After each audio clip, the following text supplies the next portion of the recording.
রাজ্য সরকারের দেওয়া দীনবন্ধু মিত্র পুরস্কার ফিরিয়ে দিতে মঙ্গলবার তথ্য ও সংস্কৃতি দপ্তরের সচিবের কাছে ইমেল করেছেন প্রবীণ নাট্যকার চন্দন সেন। বুধবার সকালে নাট্যকার চন্দন সেনের বাড়িতে এলেন বিজেপি নেতা সজল ঘোষ, সঙ্গে ছিলেন আইনজীবী তথা বিজেপি নেতা কৌস্তব বাগচি। তারা চন্দনবাবুর প্রতিবাদের সত্তাকে কুর্নিশ জানালেন। বিজেপি নেতা সজল ঘোষ বলেন, তারা রাজনৈতিক উদ্দেশ্যে চন্দন সেনের বাড়িতে আসেননি। সরকারের অগণতান্ত্রিক নীতি এবং স্বাস্থ্য ব্যবস্থার অস্বাস্থ্যকর পরিবেশের বিরুদ্ধে যারা আন্দোলন করছেন তারা সাধারণ মানুষ হিসাবে তাদের পাশে দাঁড়াচ্ছেন। আরজিকর কাণ্ডের প্রতিবাদ জানিয়ে উনি সরকারি পুরস্কার ফিরিয়ে দিয়েছেন, তাই ওনাকে প্রণাম করতে এসেছি। বিজেপি নেতা কৌস্তব বাগচি বলেন, উনি শিরদাঁড়ার পরিচয় দিয়েছেন, উনি প্রতিবাদী সত্তার প্রতীক হয়ে থাকলেন, ওনাকে প্রণাম জানাতে এসেছি।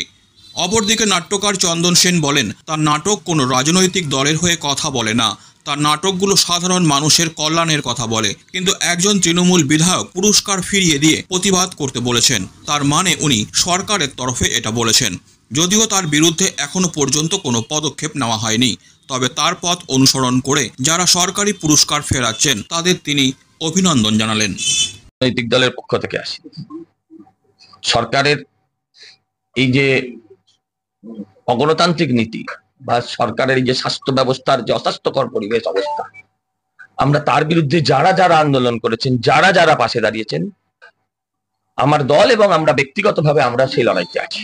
একটা কাঞ্চন মল্লিক স্ক্রিপ্ট পাঠ করেছে তা তো নয়, কুণাল ঘোষ একই কথা বলেছিল, অনেকে এই ধরনের কথা বলেছে। তো যখন মুখের মতন জবাব দিয়ে যে ফিরিয়ে দিয়ে দেখাও, যখন যারা ফিরিয়ে দিয়েছেন আমি তাদেরকে প্রণাম করতে এসেছি, আমি কৌস্তব তাদেরকে প্রণাম করতে এসেছি, কোনো রাজনৈতিক উদ্দেশ্য নিয়ে আসিনি। কি জিনিস আজকে সরকারের এই যে চরম ঔদ্ধত্য একটা দেখা যাচ্ছে, সরকারের যে এই যে মনোভাব যে সবকিছুটা তারা নিজেদের পৈতৃক সম্পত্তি হিসাবে মনে করছে, এই পুরস্কার বা কোনো কিছু এগুলো তো কোনো কিছু চামচাবাজি করে বা পদলেহন করে পাওয়া বিষয় নয়। যারা পেয়েছে তারা নিজেরা কষ্টার্জিত বিষয় এগুলো, সেই জায়গা থেকে এই উপলব্ধিগুলো তাদের নেই, তারা নির্বোধ বলে তারা এই কথাগুলো বলছেন।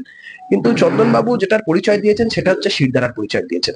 বাঙালি হিসাবে, ব্যারাকপুরবাসী হিসাবে আপামর সকল বাঙালিদের, আজকে চন্দনবাবু সকল বাঙালিদের যে প্রতিবাদী সত্তা, সেই প্রতিবাদী সত্তার প্রতীক হয়ে থাকলেন। চন্দনবাবুকে প্রণাম করতে আসা। আমার নাটক কোনো দলের কথা বলে না, কোনো দলের বিশেষ কোনো রাজনীতির কথা বলে না। আমার নাটক নির্দলীয় কিন্তু অরাজনৈতিক নয়, অর্থাৎ লক্ষ্যবস্তু থাকে সাধারণ মানুষের কল্যাণ। যে একজন বিধায়ক তার স্পর্ধা এই পর্যায়ে পৌঁছেছে যে তিনি বলছেন যারা এই আরজিকর কাণ্ডে প্রতিবাদ করছেন যারা, তারা পুরস্কার ফেরত দিয়ে প্রতিবাদ করুন। আমার মনে হলো যে এই ছেলেটিকে তো আমি চিনতাম, ও তো আমার বাড়িতেও এসেছে, নাট্যকর্মী। তাহলে এত বড় স্পর্ধা হলো, সে বানিয়ে বানিয়ে তো এটা বলতে পারে না, সে প্রম শুনে বলতে পারে, অথবা পাঠ মুখস্থ করে কথা বলতে পারে। এটা নিশ্চয়ই সরকারের তরফে তাকে বলা হয়েছে বলতে, ছাড়া সে বলে কি করে?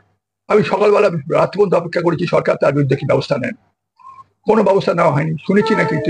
শুনেছি পরবর্তীকালে তিনি নাকি দুঃখ প্রকাশ করেছেন বা এটা জন্য ক্ষমা চেয়েছেন। কিন্তু কে একজন নাকি বলেছেন যে কে কাঞ্চন মল্লিক, যার জন্য চন্দনবাবু এসব ছেড়েছিলেন, কে কাঞ্চন মল্লিক? মানে তিনি একজন বিধায়ক, কে কাঞ্চন মল্লিক কি? তার বিরুদ্ধে কোনো ব্যবস্থা নেওয়া হয়েছে? এখনো পর্যন্ত কোনো ব্যবস্থা নেওয়া হয়নি। যারা ফেরাচ্ছেন তাদের প্রতি আমার অভিনন্দন।